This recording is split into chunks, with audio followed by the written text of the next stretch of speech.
ഏത് നായകളാണ് മനുഷ്യർക്ക് വളരെ അപകടകാരികളാകുന്നത്? ചുവാവ. ചെറിയ നായയല്ലേ, ഒന്നും ചെയ്യില്ല എന്നൊക്കെ തോന്നാം, പക്ഷെ അങ്ങനെയല്ല. ഇതിന് വളരെ മൂർച്ചയുള്ള പല്ലുകളുണ്ട്. കാൽമുട്ടിനടുത്ത് കടിച്ചാൽ വേദന വളരെ അധികമാകും.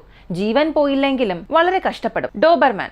ഇതിന്റെ പ്രധാന ആയുധം വേഗമാണ്. ഇത് അതിവേഗം ആക്രമിക്കും. ഒന്നിലധികം തവണ ചിന്തിക്കുന്നതിന് മുൻപേ കടിക്കും. ജീവൻ രക്ഷപ്പെടാം, പക്ഷേ ശരീരത്തിൽ സ്ഥിരമായ മുറിവുകൾ ഉണ്ടാകും. പിഗ്ബുൾ. ഇത് ശക്തിയേക്കാൾ പിടുത്തം കൊണ്ടാണ് അപകടം. ഒരിക്കൽ പിടിച്ചാൽ വിടാൻ വളരെ ബുദ്ധിമുട്ടാണ്. തല കുലുക്കി ഗുരുതരമായ മുറിവുകൾ ഉണ്ടാക്കും. സമയത്ത് സഹായം കിട്ടിയില്ലെങ്കിൽ അപകടം ഗുരുതരമാകും. റോഡ്വീലർ. ഇത് വളരെ ശക്തമായ നായയാണ്. വലിയ താടിയും ശക്തമായ പല്ലുകളും. ഒരൊറ്റ കടിയാൽ തന്നെ കയ്യോ കാലോ ഗുരുതരമായി പരിക്കേൽക്കും. കഴുത്തിലേക്കാണ് ഇനി കടിയെങ്കിൽ ജീവന് തന്നെ ഭീഷണിയാകും. ടർക്കിഷ് കാങ്കാൽ. ഇത് സാധാരണ നായയല്ല. വൂൾഫുകളെ നേരിടാൻ വളർത്തിയ നായയാണ്. വളരെ വലുതും ശക്തവുമാണ്. ഇത് കടിക്കുന്ന ആ ഒരു ബലം അത് മറ്റു നായകളേക്കാൾ കൂടുതലാണ്. ഇത് തലയിൽ പിടിച്ചാൽ ജീവൻ രക്ഷപ്പെടാനുള്ള സാധ്യത വളരെ കുറവാണ്.